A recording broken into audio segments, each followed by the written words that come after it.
Hello and welcome to your video lecture all about natural resources and land use. Today we're going to go through what the different natural resources are. This should be reviewed from last year. I know this is something you talked about with Ms. Campbell, so hopefully this is just going to recall what you already know in your brain. And then towards the tail end of this lecture, we're going to talk about the different ways that humans use the land and some pros and some consequences of that land use. You're going to fill out your guided notes, whether that be electronically or in your notebooks. I would like to remind you that if you are using your notebooks or if you have a notebook, please do these in your notebook. While it may seem easier to do your digital copy in the moment, having them all in your notebook in one place is a really good strategy when it comes time to take your test. So that is the best way to do it, although I will accept either. If by chance the electronic notebook is all that you have, you are more than welcome to keep on using that. But without further ado, here we go with our new unit all about natural resources and energy and the human impacts on the lithosphere. So natural resources are materials or substances such as minerals, forests, water, and fertile land that occur in nature and can be used for economic gain. We have two types of resources, natural resources, renewable and non-renewable. Things like oil mines and gold mines are considered non-renewable because they take a long time to form and will not be formed within a lifetime. Most of the other resources that you see right here on the screen are renewable. We're going to go through the definitions and some examples of each. Again, this should be reviewed from last year. Renewable resources, those are resources that can be replaced at a rate close to its rate of use or it's in an unlimited supply. Some examples of renewable resources are things like oxygen, nitrogen, which is in the air, trees like lumber, water, and solar energy. Non-renewable resources, on the other hand, are resources of a fixed amount or a resource that is used up faster than it can be replaced. Some examples are metals like gold, iron, copper, etc. Non-metals like gravel and limestone. And our energy sources is often what we think about when we consider non-renewable resources like coal, oil, and petroleum, which are all types of fossil fuels. As we go, so that's the two types of resources, renewable and non-renewable. Hopefully this should bring up some memories of Miss Campbell's class, and you should be thinking, oh yeah, I know that, but just in case you don't, you will need to be able to distinguish between a renewable resource and a non-renewable resource. So definitely learn those and get them memorized. You will eventually see a Venn diagram that we're going to do together. It'll show up on your test as well, so really and truly you need to learn and understand those. Now we're going to look at the different ways that humans use the land. So NC forestry resources. North Carolina is actually pretty sweet in the sense that it has a ton of forest land. I have lots of friends who have families in the forestry business. One of my good friends, John Dean, is actually just graduated school, and he has his degree in forestry. So his goal one day is to own a bunch of land with a bunch of trees and farm them. So basically harvest the timber and then grow the land back up into big trees so that they can harvest the timber again. For example, with our NC Forestry Resources, we've got lots of timber and lots of varieties of trees for timber. We have hardwoods and softwoods. Our softwoods are like pines. Our hardwoods are like oaks. And we also have a lot of Christmas trees like our spruces. And that can be considered a resource because we use all of those for economic gain. North Carolina also has a ton of agricultural resources. We are big farmers, which is awesome. Not all regions can say that. If you think about the difference between where you live and a place like New York City, you can see pretty clearly where your food is made and harvested.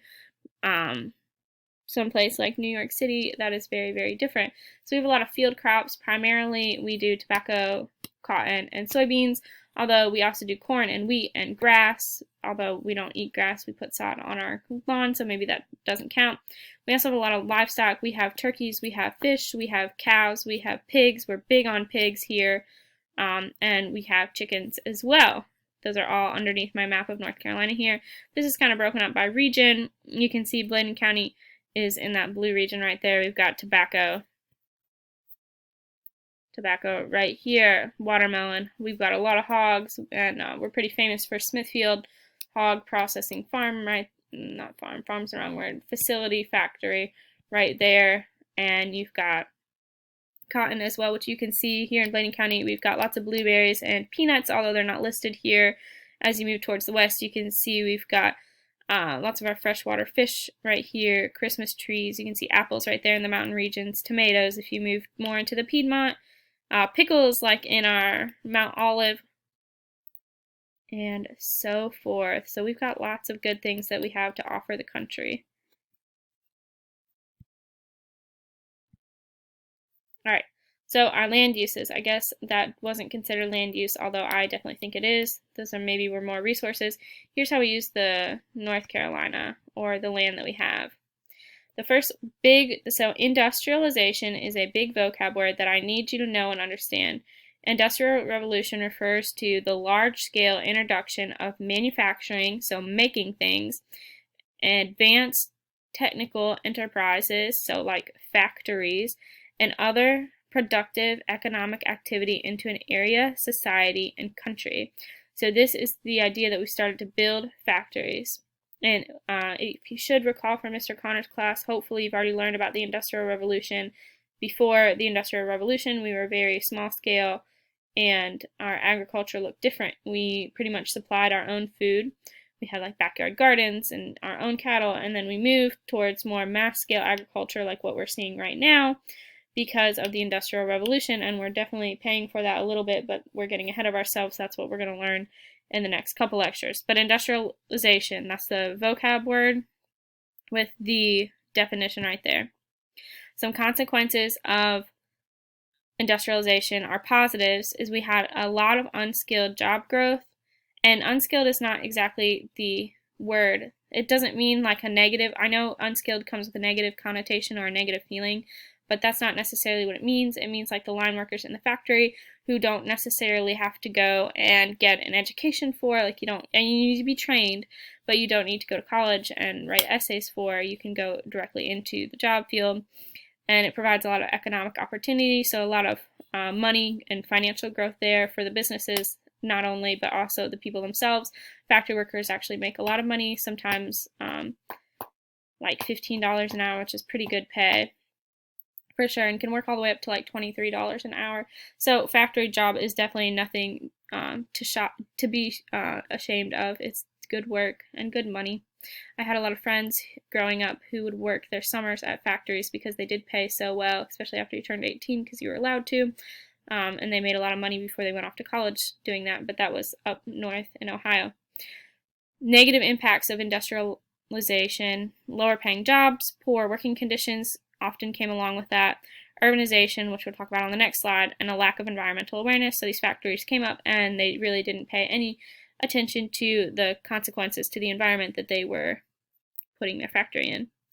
With factories often comes a lot of waste. Our second vocab word of the day, urbanization. Urban means city, ization means growing, so this is the process by which towns and cities are formed and become larger as more and more people begin living and working in central areas. So often, because we have a factory that supplies a lot of jobs, we build a city around it, and we bring in lots of people because of it. Urbanization, just like industrialization, has some consequences as well. Positives: we get lower birth rates because people have a more focus on their career, and often in our rural societies back in the day, people had lots of children because they needed workers, so the kids would grow up, and this is still kind of true today. If any of you work on farms, many of you have chores that city people just don't have. Lower rural populations and better farmer practices, so our farming became more efficient because it had to, because not everybody was working in a farm, so the food supply really dependent upon those farmers. Some negatives, we've got some heat islands coming in, which is going to be in one of our slides. We'll talk about what those are. We talked about them when we were discussing climate change, though, so that should ring a bell to you.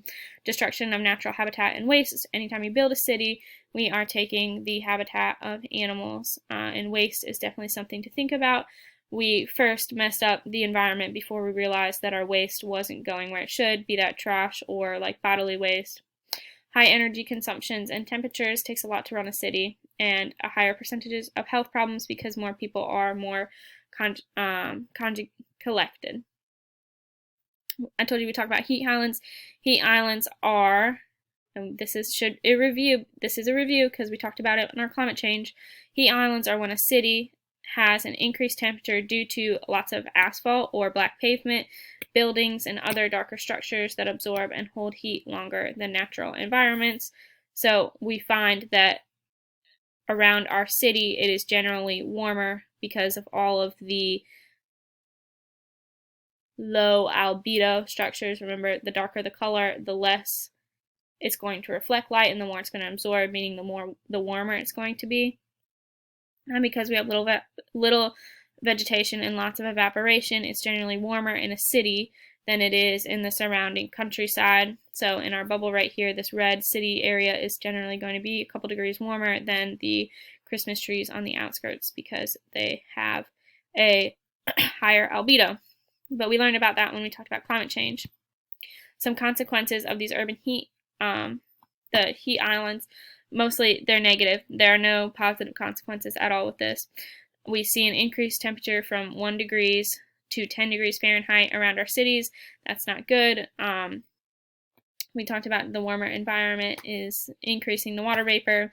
Water vapor is a greenhouse gas which warms up the environment, which creates more water vapor, so it's an unending cycle. Think albedo effect again.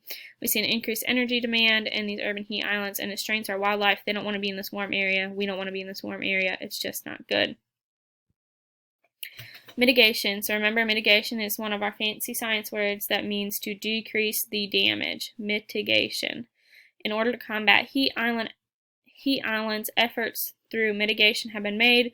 We want to think about green cities, so how can we make our cities greener with less asphalt? How can we incorporate more plants so that we have a better intake of that water vapor? How can we change our construction material? What can we do a little bit differently to keep in mind the albedo effect and to keep in mind habitat destruction? And we can reduce heat sources as well to try and help deal with our heat islands. Here's an example, maybe not what you would see here today, but in the future, making a city greener. This is something that I hope we get to one day, but who knows? This is a pretty idealistic view right here. We've got lots of trees in the middle of the city. You've got greenery along the buildings. You've got them on the balcony here. So just taking up that extra space instead of letting it be extra space, making it green. Lastly, deforestation. So this is definitely a big issue, although it has positives and negatives. So D means to get rid of. Forest, you can see the word in there, getting rid of the forests. Their natural forests are cleared through logging and or burning. Amazon is the largest rainforest in the world. Since 1970, 20% of the rainforest has been cut down.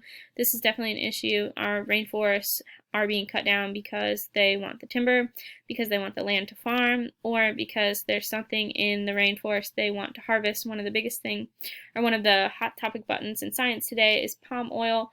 So palm oil is often harvested from like the rainforest and the palms there. Palm oil is a preservative used in so many things. It's found in Cheez-Its. It's found, I think, in goldfish, though I'll have to look.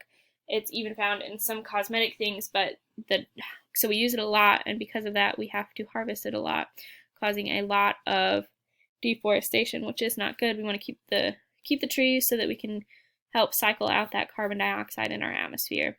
Some of the positives: logging is always good. We can make money off of logging. Clearing forests gives us areas to make food, so we can have crop fields here, or we can raise cattle. Some negative effects: it decreases the biodiversity. Whenever biodiversity is decreased, the health of the system is also decreased. We see a loss of plant life, which is not good, and increased global warming. That's the end of our video lecture. Make sure you turn in your notes. Have a fantastic day. Really sit and digest these consequences and of each of these land uses. Have a great day, guys.